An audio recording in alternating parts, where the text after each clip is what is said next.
Yeah, you bet. Okay, stand by for speed. And you have speed. Okay, you're on.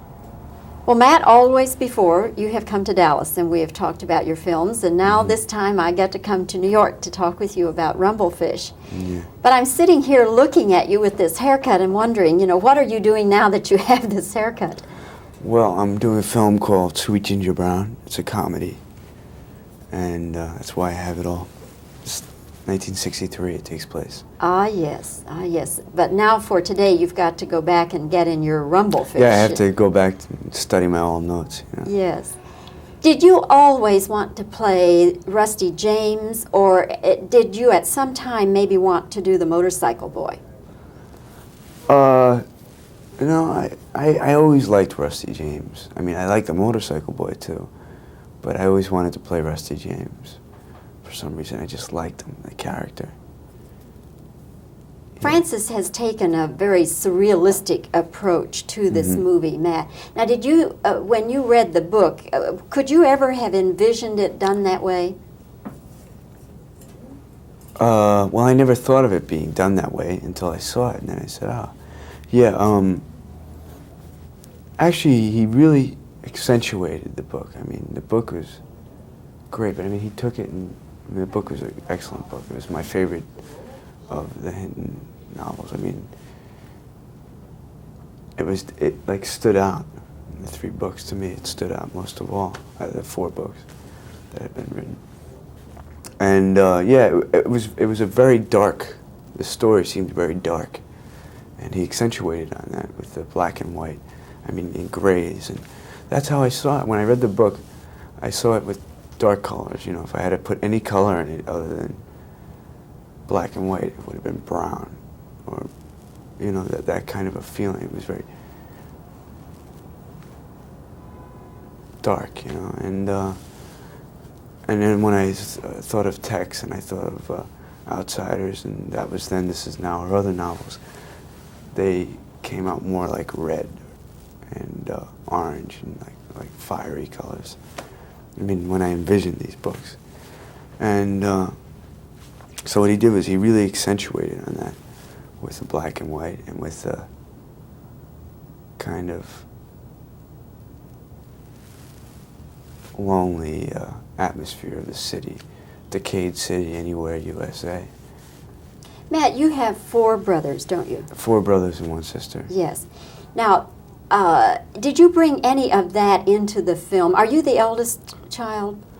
You know, the second oldest. You're the second oldest. Okay, but you do have younger brothers. Yes. So could you bring some sort of personal thing like that into this movie? Oh yeah, to a certain degree, yes. It's a different kind of a relationship, and it's a different family life than I was brought up with. I think there are families like that in America. But do your younger brothers look up to you? Yeah, I think so. I think in the film it's more accentuated and it's more maybe for different reasons too, yeah. Isn't it?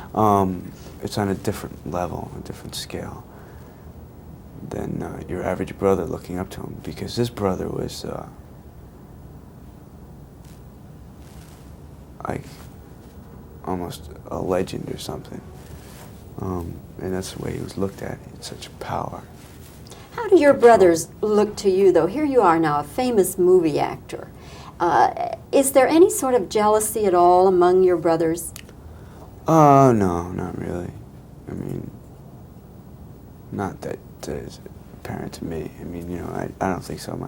My family's supportive of what I do. You know. Do the brothers, or maybe even your sister, they ever, you know, just kind of jive at you a little bit about being a movie star? Not really, because I grew up with them, you know, and you know, I still live at home when I go home. It's just real simple. I mean, the only thing I'd say that changes is that I'm not around enough. I'm not around as much as I used to be, so I don't see my family as much. But it's basically the same thing. I go home. I live my life with my family. You know, I mean, it's just the way it always was. Have you always known, Matt, that you wanted to be an actor? Because in this movie, to me, part of the story is these kids trying to find out, you know, what they want to do in life. I'll tell you, you know, they're trying to find out, these kids.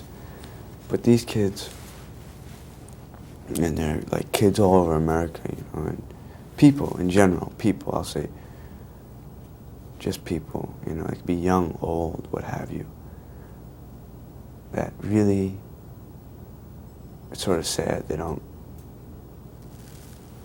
leave, they don't jump out and try to do something. They're the people that just, the people who don't have ambitions. You know, they don't have ambitions like we know that, I mean. And that's kind of what this film is about, I think, and it's those kind of people. But it all changes through the story. That's why you see hope. That's one of the nice things about it. I mean, but, you know, it's this kid in this neighborhood.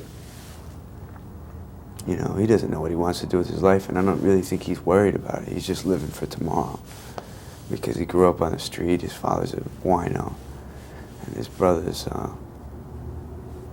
he really looks up to his brother, but it's a real kind of flaky family life he's had.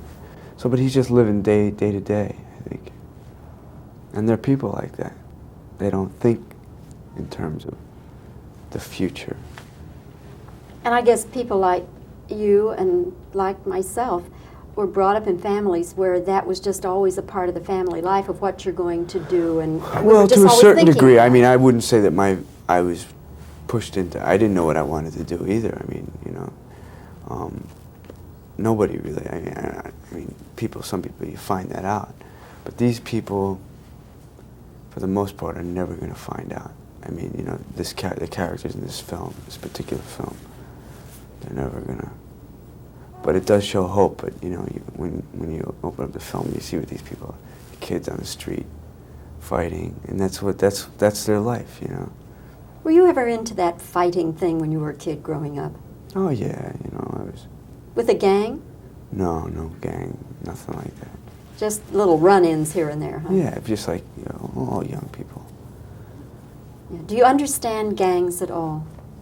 No, ridiculous. I mean, as far as I'm concerned, my opinion is it's not.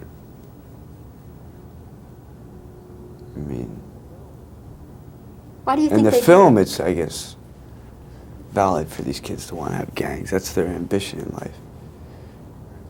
Is to be the baddest kid in the neighborhood or be the toughest kid in the neighborhood.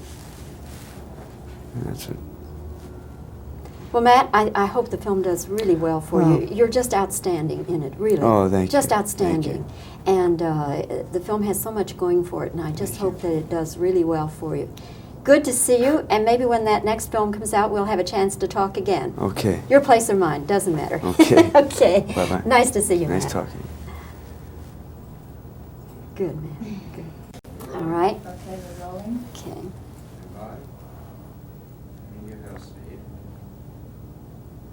We do? Yes. Okay. Matt, did you always want to do Rusty James, or at some point did you think you might like to do the motorcycle boy?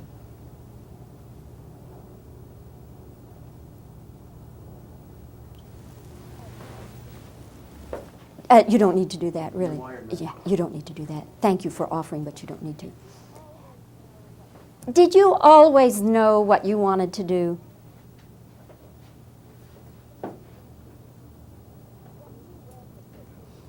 When you read the book, did you ever envision that it could be done in such a surrealistic way?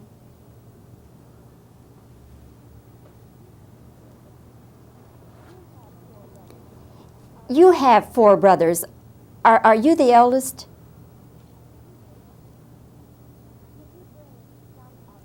Did you bring some of that into the movie? Let me do that.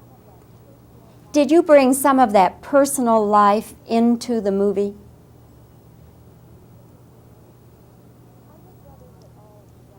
Are your brothers at all jealous of you and the fact that you're a big movie star?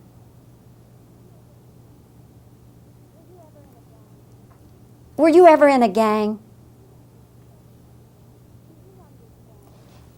Do you understand why people form gangs and participate in that?